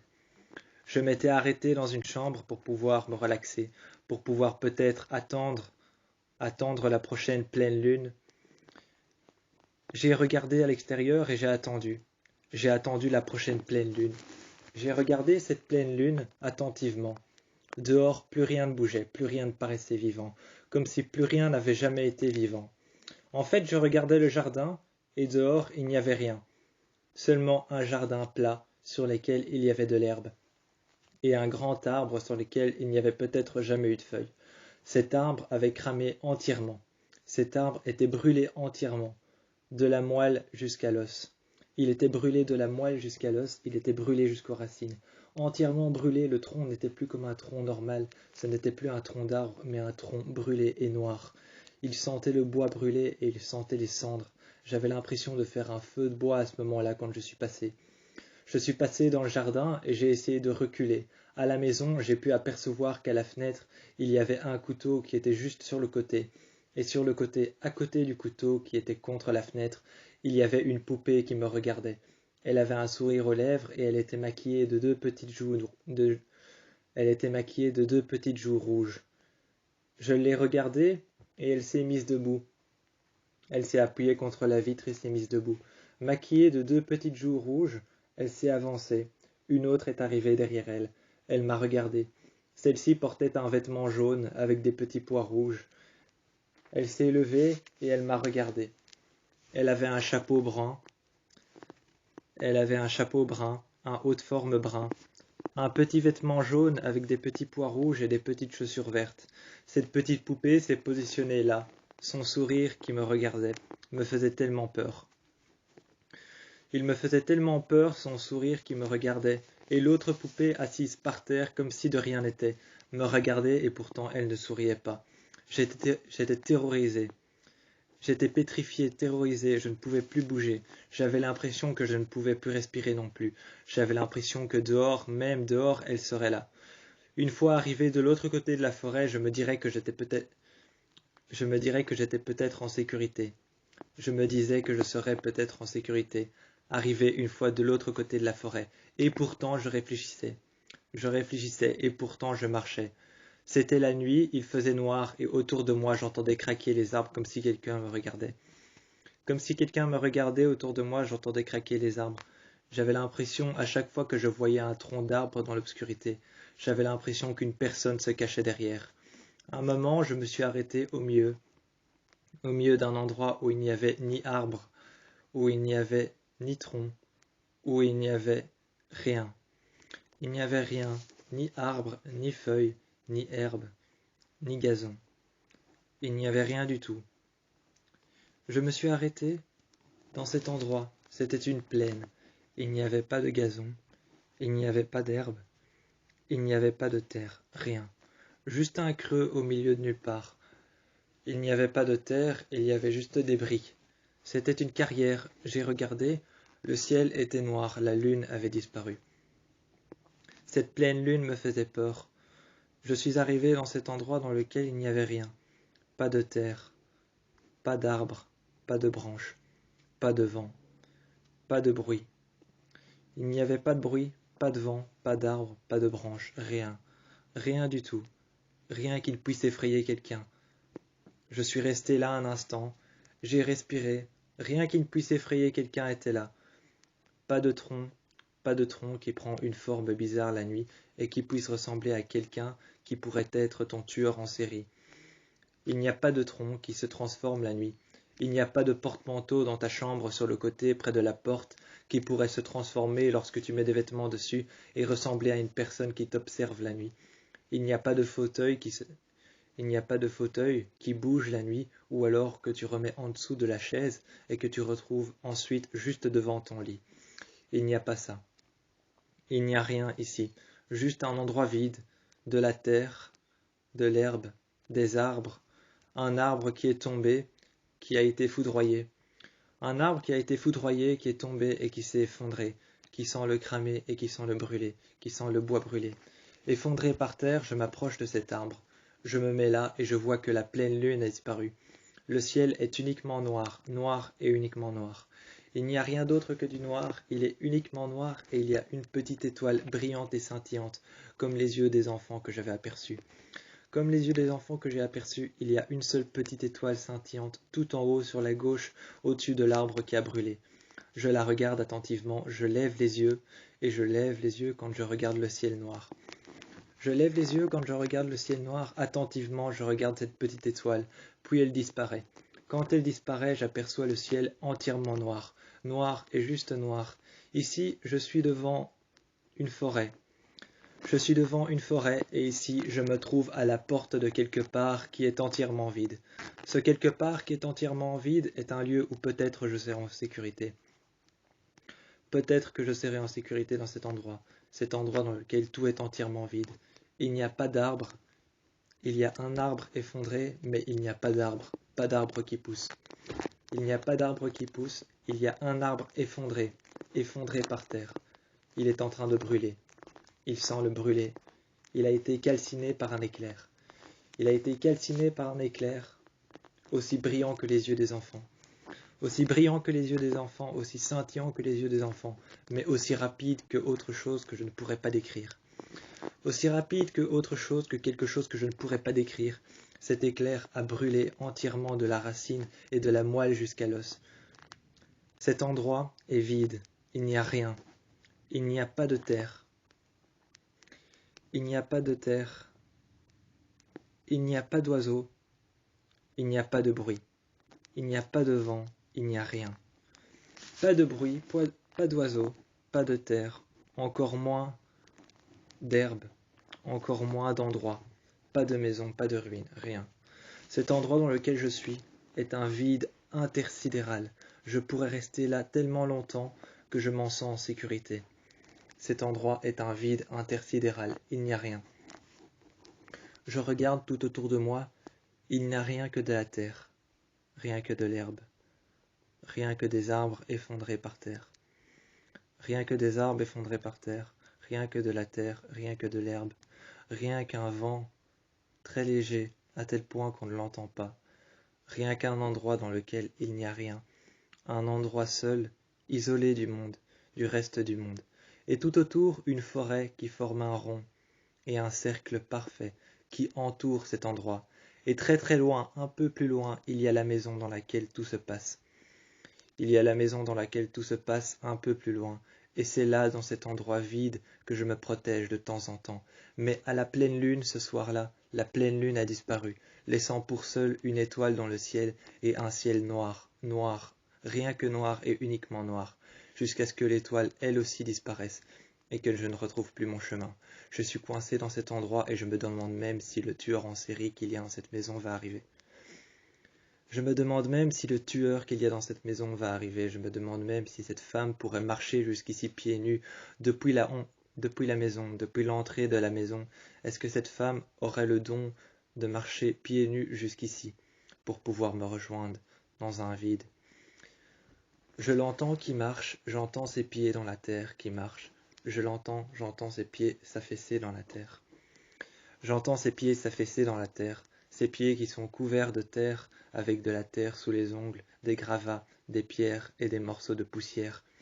Des morceaux de poussière, des morceaux de gravats, des morceaux de terre, des petits morceaux de gravats en dessous, Elle marche jusqu'à moi, elle me regarde, elle me demande de me lever, me prend la main et me ramène à la maison. Je suis terrifié, horrifié. Je suis terrifié, je suis horrifié, je suis pétrifié, je n'arrive à rien, je n'arrive même pas à parler, ni à bouger. Je suis comme paralysé par la peur, et je suis comme guidé par la peur. Paralysé et comme guidé par la peur, je marche, je n'arrive plus à dire quoi que ce soit, je n'arrive pas à faire quoi que ce soit, je n'arrive même pas à résister, ni même à me défendre. Je regarde cette femme qui me prend par la main et qui m'emmène jusqu'à l'entrée de la maison. Elle m'ouvre la porte, on rentre et on franchit les escaliers. À la dernière marche, je regarde derrière moi. Elle descend, elle ferme la porte et vient jusqu'à moi, tout en haut des escaliers. À la dernière marche, elle me dit quelque chose qu'elle me murmure à l'oreille, mais que je ne comprends pas tout de suite. Elle s'assied à un bureau, regarde par la fenêtre, et à ce moment-là, je la regarde moi. Elle regarde par la fenêtre, et à ce moment-là, sur son bureau, j'aperçois une lettre qui n'est pas terminée d'être écrite. J'aperçois de l'encre dans un pot. J'aperçois de la cire brûlante pour pouvoir fermer sa lettre. Et j'aperçois de l'encre dans un pot dans laquelle il y a une plume avec laquelle elle a écrit sa lettre. Elle ne l'a pas terminée, je ne veux pas la lire, je ne veux pas savoir ce qu'il y a dessus. À côté de son bureau, je la regarde, elle me regarde. Ses yeux sont scintillants et pétillants comme l'étoile qu'il y avait dehors. Comme l'étoile qu'il y avait dehors, ses yeux sont scintillants et pétillants. Je la regarde, elle me regarde elle aussi. Elle aussi, elle me regarde, à ce moment-là, elle va s'asseoir, elle ne dit plus rien, elle ne parle plus, elle ne dit plus rien, elle va s'asseoir. Elle se met assise et continue à écrire. J'entends la pointe de la plume frotter le papier. Quand j'entends la pointe de la plume frotter le papier et quand j'entends la pointe de son stylo frotter le papier, quand j'entends l'encre se déposer sur le papier et faire des boucles pour former des lettres, je la regarde écrire. Elle ferme et plie en 4 morceaux. En 4 morceaux, elle plie sa lettre, elle la met dans l'enveloppe, elle ferme l'enveloppe et la scelle avec de la cire. Avec de la cire, elle scelle l'enveloppe et elle la ferme. Elle prend l'enveloppe qu'elle a fermée et qu'elle a scellée avec de la cire.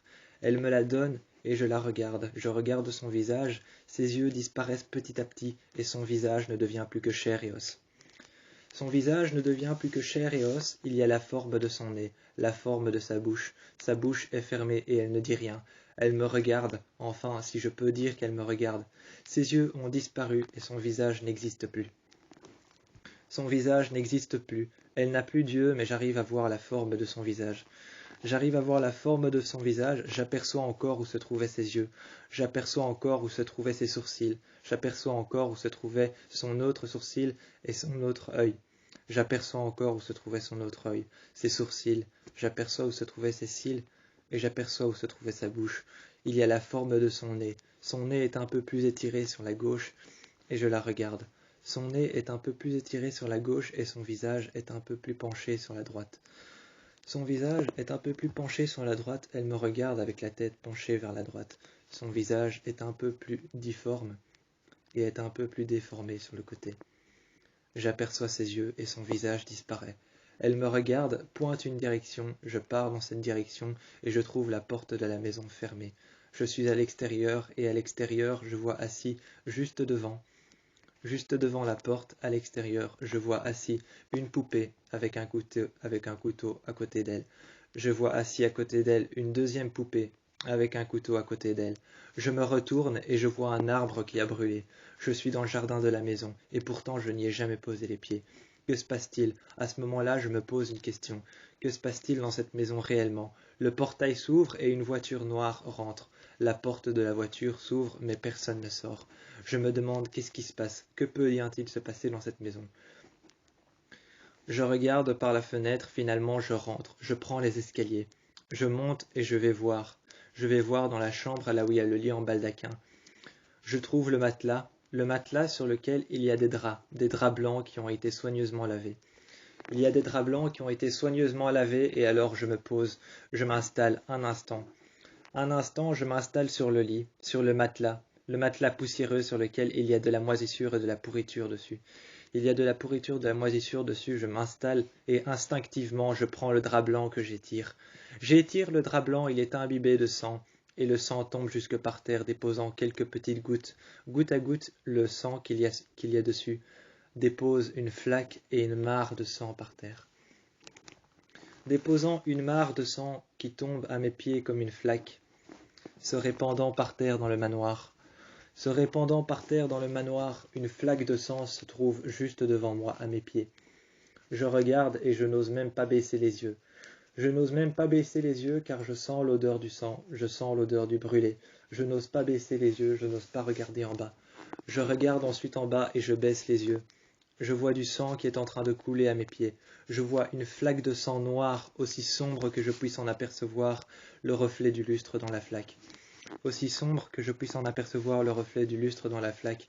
Les lampes sont allumées, je me dirige vers l'interrupteur. J'éteins la lumière et je regarde le lustre se pencher de droite à gauche. Il se balance de droite à gauche. À ce moment-là, je regarde le lustre, je lève les yeux et je regarde le plafond. Le plafond est donc noir. Il y a plein de noir autour de moi. Il y a plein de noir autour de moi et je regarde. Tous ces hommes autour de moi, tous ces hommes noirs autour de moi me regardent. Toutes ces personnes qui ont sûrement habité dans cette maison sont là, au 2e étage. Elles m'observent. Et toutes ces personnes qui ont habité dans cette maison sont là, au 2e étage, et elles m'observent. Elles me regardent, ce sont des hommes noirs, avec un vêtement d'esclave. Ils me regardent tous et ils ont un vêtement d'esclave. Je les regarde tous aussi. Ils me fixent et je vois que leur visage commence à disparaître exactement de la même manière que la femme que j'ai vue. Exactement de la même manière que la femme que j'ai vue, leur visage commence à disparaître. En même temps, j'entends des voix qui crient « À l'aide, pitié, aidez-nous. Faites quelque chose, mais ne restez pas là. Aidez-moi, faites quelque chose, pitié, je vous en supplie. » Me supplie-t-il à moi, et supplie-t-il à tout le monde. Je vous en supplie, faites quelque chose. Ils restent là, ils restent tous là, et leurs visages disparaissent. J'entends les voix derrière moi qui font disparaître les visages, et je regarde ces personnes une à une me pointer du doigt. Je regarde toutes ces personnes une à une me pointer du doigt, et derrière tous ces esclaves noirs autour de moi, l'obscurité est en train d'engloutir la pièce entière. L'obscurité est en train d'engloutir la pièce en entier, et en entier je vois tous ces gens qui commencent à me pointer du doigt. Je vois tous ces esclaves qui commencent à me pointer du doigt. Moi, je ne sais pas ce que je dois faire, qu'est-ce que je dois faire. Je bouge et je vais sur le côté. J'aperçois une femme avec une longue chevelure crôlée et noire. Et cette femme, avec une longue chevelure crôlée et noire, des cheveux ondulés qui tombent jusque par terre, je la regarde. Elle s'effondre par terre et me regarde moi. J'entends le nom accusé. Derrière moi, j'entends qu'elle crie accusé et j'entends qu'elle crie assassin. Je la vois, elle me pointe du doigt d'un air méchant, fâché et triste. Elle me regarde, elle dit que je suis l'accusé, elle dit que je suis l'assassin. Elle parle de son fils, elle parle de son enfant. Elle dit que je suis l'assassin de son enfant, me pointe du doigt. Je me retourne, elle est derrière moi. Elle me prend par la gorge, tellement serrée que je n'arrive plus à avaler. Tellement serrée, ses mains contre les miennes, ses mains contre ma gorge. Tellement serrée, ses paumes contre ma gorge que je n'arrive plus à avaler. Je n'arrive plus à respirer et j'ai du mal à respirer. Elle a ses mains contre ma gorge, je suis à terre. Je me débats, on voit que mes jambes et mes bras sont en train de bouger et de frapper le sol. Mes bras et mes jambes sont en train de frapper le sol. Même si j'ai mal aux articulations des jambes, je sens encore ces millions de petits fragments qui sont en train de frapper entre mes jambes et de gratter mes os. À ce moment-là, je regarde cette femme qui dit que je suis l'assassin de son enfant. Je me relève lentement et je vois son enfant par terre. Son enfant est par terre, cloué au sol, avec un sabre sur le côté. Il a un sabre sur le côté, sur le torse, et il est cloué au sol. Il a un bras levé et essaye éperdument d'appeler. Il essaye éperdument d'appeler à l'aide et il a un bras levé. Je vois qu'il l'appelle et qu'il dit « Maman, maman » avec une voix très faible. Avec une voix très faible, il dit « Maman, maman » et appelle encore sa mère. Sa mère, elle, sa maman, qui est juste sur moi, m'accuse d'avoir tué son enfant. Elle m'accuse et me traite d'assassin. Je me relève, je la pousse et elle me regarde. Elle me dit que je suis un assassin sans pitié. Elle part et s'en va, repart derrière les hommes noirs qui me regardent et qui me pointent du doigt. J'ouvre la fenêtre et elle part. Elle enjambe la fenêtre et pourtant je la retrouve morte par terre devant la porte, alors que je n'étais qu'au premier étage. Alors que je n'étais qu'au premier étage, je la retrouve morte par terre devant moi. Elle a enjambé la porte et tous ces hommes me regardent et me fixent. Ils me jugent. Moi, je vois cet enfant par terre me regarder. Il tourne la tête et me demande si ça va bien. Je dis non, je ne sais pas quoi faire. Je n'entendais pas. partout dans cette maison. Partout dans cette maison, j'entends des pas. Une femme qui marche. Ses pas sont aussi réguliers qu'un métronome. Ses pas sont aussi réguliers qu'un métronome. Et j'entends partout qu'elle marche. Partout je l'entends marcher, mais je ne la vois jamais. En fait, je ne sais même pas si c'est une femme ou un homme, mais ça a l'air d'être une femme car elle marche très légèrement. Elle marche très légèrement et ça a l'air d'être une femme. Elle avance dans la maison partout. Un jour, alors que je marchais dans le couloir et qu'il était noir, sombre, et qu'il y avait 2 personnes en face de moi qui me regardaient.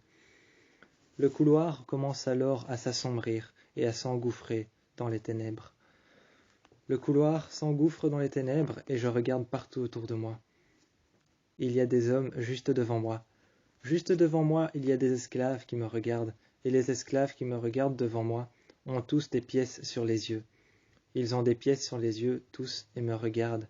Il y en a 3 sur les côtés, à la rangée au-dessus, un peu plus au-dessus de l'escalier.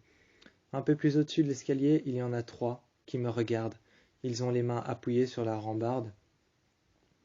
Sur la rambarde, ils ont leurs mains appuyées et je vois qu'il y en a un qui serre très très fort la rambarde, comme s'il voulait la casser ou la briser. Comme s'il voulait la briser ou la casser, il serre très très fort la rambarde et regarde alors ce que je fais. J'avance et je vois que les 3 tournent leur tête en même temps. En même temps, je vois que tous, ils tournent leur tête vers moi et me regardent. Ils me regardent et synchroniquement, ils me regardent et tournent leur tête. Je les regarde moi à mon tour aussi, et je vois une lampe. Je vois une lampe derrière eux. Ils ont des pièces sur les yeux, et ils tournent la tête en me regardant. Je m'approche un peu plus, et il y a une jeune femme qui se met devant moi, avec des pièces sur les yeux. C'est une jeune femme avec une longue chevelure noire, des pièces sur les yeux. Sa peau est pâle, vraiment noire. Sa peau est pâle, vraiment noire, peut-être un peu blanche, et elle avance avec une longue robe blanche. Ses yeux sont noirs, très profonds, elle a des yeux bruns avec des pupilles vraiment dilatées. Très dilatées, ses pupilles, elle me regarde. Elle me regarde fixement, ses pupilles sont très dilatées. À ce moment-là, je vois qu'elle avance. Ses pas sont encore si légers qu'on ne les entend pas. Moi, je les entends, mais ses pas sont encore si légers qu'on ne les entend presque pas. Mais ils sont aussi légers que le bruit d'un métronome. Je regarde partout autour de moi et j'entends ça. La femme commence à me guider vers une chambre vide que je n'avais pas vue auparavant. Elle me guide vers cette chambre, une chambre que je n'avais pas vue auparavant, et je vois que la femme marche avec ses bruits de pas, qui sont aussi légers qu'un métronome. Aussi légers qu'un métronome et qui ont la même cadence, la même bruit. Ils ont le même bruit, la même cadence et la même envergure que celui d'un métronome. Je m'avance un peu plus, toujours plus, et je continue à la suivre. Elle se met juste devant un métronome. Elle se positionne juste devant un métronome et me regarde.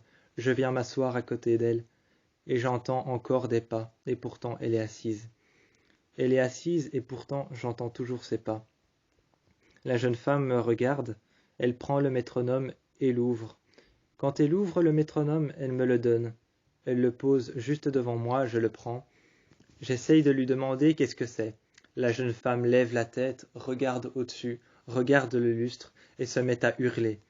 Je vois qu'elle porte un enfant. Elle porte un enfant et se met à hurler. Elle regarde le lustre au-dessus qui commence à trembler et à tomber. Il commence à trembler de droite à gauche. Je sens les murs qui tremblent et je sens le parquet qui commence à se défaire. Les lattes en bois commencent à se défaire très légèrement et je sens qu'en dessous de moi, ça hurle. Je sens que ça hurle en dessous de moi, j'ai l'impression qu'elle est peut-être voire même dans la cave. Je dresse la tête vers le haut et je lève la tête vers le haut pour pouvoir voir le lustre. Quand je la rabaisse, elle n'est plus là. J'entends qu'on hurle en dessous de moi, j'entends qu'il y a un écho assez fort qui ressort tout au-dessus. Tout au-dessus, j'entends cet écho qui ressort assez fort. Je descends à la cave et je vais voir. Elle est assise par terre dans une flaque de sang qui lui tourne autour. Il y a cette flaque de sang qui lui tourne autour. Elle est assise par terre et tient son enfant. Son enfant est derrière elle et la jeune fille est à une table par terre Elle est à une table par terre, elle fait des coloriages. Elle fait des coloriages, des dessins. Elle dessine des choses. Elle dessine des choses de plus en plus et je m'approche. Je m'approche et je vois que plus je m'approche, plus elle dessine fort. Plus elle dessine fort avec son crayon, plus je m'approche, plus elle continue. Je prends un de ses dessins et la jeune fille me regarde. Son visage change soudainement. Son visage change soudainement et je vois sa mère qui alors se lève, prend le dessin que moi j'ai pris. Quand elle prend le dessin que moi j'ai pris, je la regarde. Elle se dirige et monte les escaliers. Elle se dirige vers les escaliers, monte les escaliers, et à ce moment-là, je la regarde. La porte se referme derrière moi. Je hurle, j'appelle à l'aide, je hurle. Désespérément, je suis enfermé dans la cave. La jeune fille s'avance et met un pied sur l'escalier. Je me retourne et je lui demande « Comment t'appelles-tu » Elle ne me répond pas. Prend son dessin, le met devant moi et le déchire. Elle prend son dessin, le met devant moi, le déchire. Quand le dessin tombe à terre, je vois que les feuilles brûlent. Le dessin tombe à terre et je vois que les feuilles brûlent. Je ramasse les cendres et dans les cendres, j'aperçois le visage de mon fils. Je me dis que c'est peut-être un avertissement. Dans les cendres, j'aperçois le visage de mon fils. Et je commence petit à petit à enlever les cendres qu'il y a dans la paume de ma main. Je mets mes deux mains l'une contre l'autre et je rejoins mes mains. Je mets les cendres des feuilles qui ont brûlé à l'intérieur de mes mains. Je frotte légèrement mes mains l'une contre l'autre et j'enlève les cendres que je fais tomber entre mes mains. Je fais tomber les cendres entre mes mains que j'écarte un peu plus et les cendres tombent comme du sable. Les cendres tombent comme du sable par terre à mes pieds juste sur mes chaussures. Je les regarde et au milieu de mes mains, en dessous de toutes les cendres, apparaissent une petite dinette. Apparaissent une petite dinette avec une tasse de thé, avec une petite table, avec des fourchettes, avec des couteaux, des cuillères, tout un mobilier. Tout un mobilier miniature apparaît juste dans mes mains. Une petite table ronde en métal blanc, des petites chaises en métal blanc pliables apparaissent dans mes mains. Il y a aussi les pleurs d'un enfant partout autour de moi qui me font peur. Partout autour de moi, il y a les pleurs d'un enfant qui me font peur. J'ai l'impression de le connaître, alors j'ai l'impression qu'il est en danger. J'ai l'impression que je devrais le sauver. J'ai l'impression que je devrais faire quelque chose pour lui. Partout autour de moi, il pleure et je l'entends. Dans mes mains, je trouve alors un service de table. Je trouve un service de table dans mes mains, je trouve des assiettes, des grandes assiettes plates, avec au-dessus des petites assiettes plates. Je trouve ensuite une petite cuillère, je trouve une tasse, et je trouve une autre petite cuillère à côté de la fourchette, et juste à côté de la fourchette, il y a un couteau lame vers l'avant. Je regarde ce petit service de table. Il y a un couteau lame vers l'avant et lame vers l'intérieur. La fourchette avec les deux pics. La fourchette avec les deux pics est à côté de la cuillère. La fourchette avec les 4 pics est retournée avec les pics contre la table. Je regarde ce petit service de table, cette petite fourchette.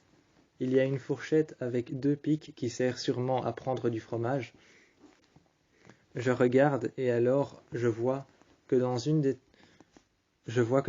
chambres, il y a exactement la même réplique que j'ai en main.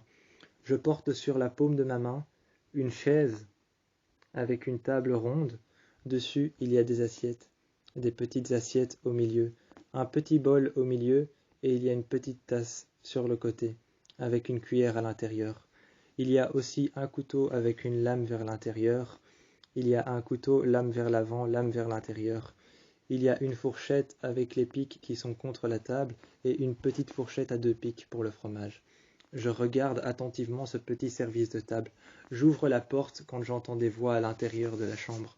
À l'intérieur de la chambre, quand j'entends des voix, j'ouvre la porte.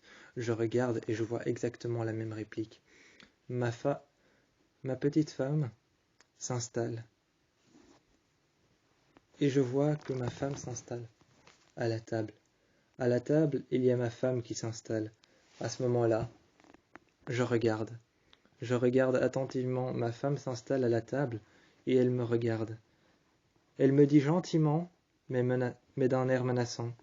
D'un air menaçant, elle me dit gentiment « Allez, viens t'asseoir. Viens, viens t'asseoir. » Je la regarde. Je sais qu'elle ne bluffe pas.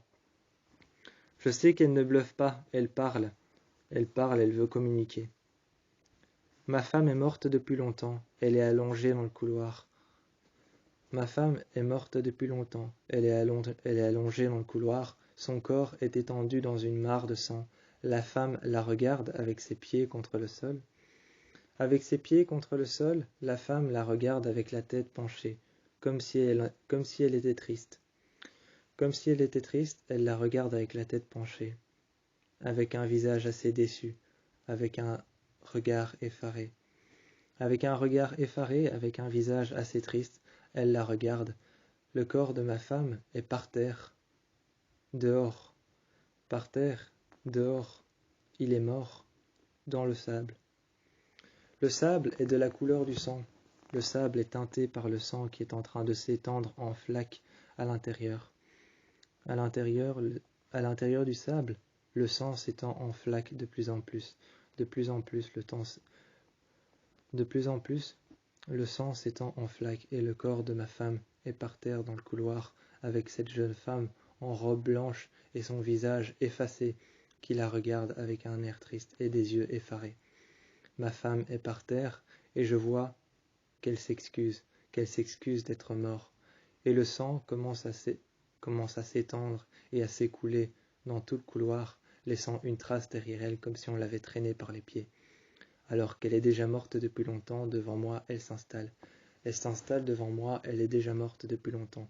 Qu'est-ce que je dois faire? Est-ce que je réfléchis à est-ce que c'est elle ou non? Je recule un peu plus en arrière, je me mets sur le bord de l'escalier. J'attends un instant, je descends les escaliers et je vais à la cave. J'aperçois que ma femme est là et elle m'attend contre le mur. Elle m'attend contre le mur, patiemment, elle m'attend contre le mur, et je vois qu'il y a un autre corps, prisonnier de son cou par une fourche qui a été piquée contre le mur. Prisonnier par son cou, par une fourche qui a été piquée contre le mur et enfoncée dans le mur. Le mur est fait de terre et l'intérieur de la cave est froide et humide. L'intérieur de la cave est froide et humide et les murs sont faits de terre. La pique est plantée dans le mur et j'essaye de la retirer. L'homme se retourne et crie à l'aide, désespérément. Désespérément, l'homme crie à l'aide, se retourne et j'essaye de retirer la pique, encore et encore. J'essaye de retirer la fourche et les 4 piques de la fourche. Les 4 piques de la fourche et son cou qui est juste entre les 2 premiers pics est prisonnier. J'arrive alors près de lui et j'essaye encore pertinemment, j'essaye encore de retirer la pique. Je m'accroche, je m'agrippe au sol, je serre les pieds tellement fort au sol que j'ai l'impression d'être ancré sur le sol. Je serre tellement fort les pieds que j'ai l'impression d'en être ancré et de ne plus pouvoir bouger. Je prends alors la pique par le manche, je regarde son cou du côté des 2 piques sur le côté. Lui, il n'ose pas bouger et prend ses mains. Il prend ses mains qu'il agrippe aux 2 piques. Il lui dit « Pitié, pitié, aide-moi, fais-moi sortir de là. » Il lui dit « Pitié, aide-moi. » Et alors je prends la pique. Je tire vers l'arrière, j'essaye, et finalement je prends le réflexe de tirer vers le bas. Et quand je prends le réflexe de tirer vers le bas, je vois qu'elle s'agrippe de plus en plus. Elle a peur que la pique se casse et qu'elle se rompe à l'intérieur de son cou. Elle a peur qu'une pique se retourne et se rompe à l'intérieur de son cou. Elle a peur qu'elle se plie et qu'elle se trouve à l'intérieur de son cou. Je le comprends tout à fait. Il me regarde et il me dit « Pitié, pitié, aide-moi ». Il me supplie encore et me dit « Pitié, aide-moi ». Je garde en main la fourche. La fourche, je la garde en main. J'essaye alors de la baisser vers le bas et de la prendre un peu plus. Je la baisse vers le bas et je la prends un peu plus, encore plus. Je tire et je m'accroche. Je recule et je m'accroche. J'essaye d'enfoncer mes pieds dans le sable. J'essaye d'enfoncer mes pieds dans la terre. On est à l'extérieur et j'essaye de prendre cette pique. À l'extérieur, je ressens le vent qui me tourne autour. Le vent qui me tourne autour, je le ressens et je ressens le vent qui caresse très légèrement ma peau. Je ressens le vent froid qui caresse très légèrement ma peau, qui l'effleure et qui passe juste devant. J'ai l'impression qu'une personne est passée devant moi tellement rapidement, sans rien me dire. À ce moment-là, je retire la pique. L'homme me remercie et s'agenouille. Je lui dis de se lever et je lui demande s'il sait ce qui se passe dans cette maison. Il me dit que tous les ans, il y a quelque chose qui se réveille. Je ne comprends pas et il me dit « Quoi ?» À ce moment-là, je ne comprends pas. Je lui dis qu'est-ce qui se réveille. Il me dit, tous les ans, il y a quelque chose qui se passe dans cette maison. 2 poupées sont là tous les jours et ont toujours été là. Je lui dis, mais si ces poupées ont tous les jours été là, qu'est-ce qui s'est passé et qu'est-ce qui a pu se passer? Il me raconte alors la légende d'un vase qu'il y avait dans cette maison. Et il me raconte la légende d'un vase chinois qui avait été apporté dans cette maison. Une jeune famille y était venue emménager. Un père de la trentaine, une mère de la trentaine elle aussi, un enfant de 17 ans et une jeune fille de 13 ans. La jeune fille de 13 ans avait une plus jeune fille, avait une plus jeune sœur. La jeune fille de 13 ans avait une plus jeune fille et une plus jeune sœur. Et cette jeune fille de 13 ans avait eu un rapport. Cette jeune fille de 13 ans avait une plus jeune fille qui elle-même partageait sa chambre avec elle. Cette légende est une légende ancienne. Elle partageait sa chambre avec elle, et sa fille, elle avait été violée par son père. Elle avait été violée par son père, elle partageait la chambre avec sa fille. Sa fille avait un visage difforme. Sa fille avait un visage qu'on ne pouvait pas reconnaître. Elle était difforme parce qu'elle était tombée enceinte trop tôt. Elle était tombée enceinte trop tôt, trop jeune, à 13 ans. Son visage était difforme et sa fille avait un visage difforme. On ne pouvait pas la reconnaître. Alors elle partageait sa chambre avec elle et elle lui faisait les cours à la maison. Jusqu'au jour où sa fille a décidé d'enjamber la fenêtre et de passer par-dessus. Jusqu'au jour où sa fille a enjambé la fenêtre, elle est passée par-dessus et elle est tombée du 5e étage de la maison. La maison est donc restée là depuis longtemps inoccupée. Elle est restée inoccupée longtemps et quand elle a traversé la fenêtre, qu'elle a enjambé la fenêtre et qu'elle est passée par là. Depuis, il y a son cadavre qui rôde dans les parages.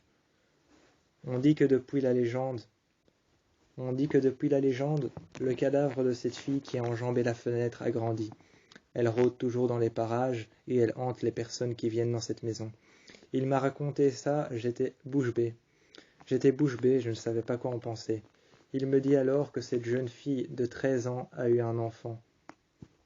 Cette jeune fille de 13 ans a été violée par son propre père dans cette maison et a eu un enfant. Il me raconte tout ça alors qu'on est dans une maison, dans cette maison. On est dans la maison dans laquelle ça s'est passé et il me raconte que cette fille a eu une histoire avec son père, une histoire qui s'est mal terminée, une histoire avec son père qui l'a violée, qui l'a prise et qui a fait en sorte qu'elle tombe enceinte. Elle est tombée enceinte beaucoup trop tôt pour avoir un enfant. Alors elle a eu une fille au visage difforme. Elle a gardé cette fille au visage difforme, et depuis qu'elle a gardé cette fille, elle restait avec elle tous les jours dans la maison. Mais un jour, ça a été tellement lourd pour elle, tellement difficile, tellement compliqué pour la jeune fille, qu'elle a décidé aussi de mettre fin à ses jours, en même temps que sa fille, parce qu'elle ne voulait pas que sa fille voie sa mère mourir. La mère était tellement dévastée qu'elle a commencé à collectionner des poupées. La mère était tellement dévastée qu'elle collectionna alors des poupées. Mais elle commença par 2 poupées antiques venues de Chine. Elle commença par 2 poupées venues antiques de Chine. Et ces 2 poupées venues antiques de Chine, elle les a déposées sur la cheminée. Un soir, elle les a déposées sur la cheminée. Et ces 2 poupées, qui étaient devenues antiques en Chine et qui étaient venues antiques en Chine, elle les a déposées sur la cheminée. Déposées sur la cheminée, elle les laissa là pendant un long moment. La famille suivante avait apporté un vase, un bien qui leur avait été rendu. La famille suivante avait apporté un vase, un bien qui leur avait été rendu. Ce vase avait été déposé à côté des 2 poupées. Mais un jour, cette famille avait eu un enfant. Cette famille avait eu un enfant. L'enfant était venu un jour et avait brisé le vase. Mais ce qu'il ne savait pas, c'est qu'une force maléfique était cachée à l'intérieur du vase. Depuis toutes ces légendes qui se succèdent, depuis toutes ces choses qui se succèdent, toutes ces légendes, depuis que le vase a été caché, depuis que le vase a été cassé, et depuis qu'il a été caché dans la maison, la force maléfique ne peut s'en aller, car le vase n'a pas été réparé. Je lui ai demandé où était le vase, je lui ai demandé s'il savait où il était. Il m'a dit que tous les morceaux étaient dispersés à l'intérieur de la maison quelque part. Il fallait les retrouver, seulement sinon ça continuerait. À ce moment-là, je n'ai pas pu retrouver les morceaux. La seule chose qui restait de cette maison, c'était 2 poupées assises par terre devant des cadavres.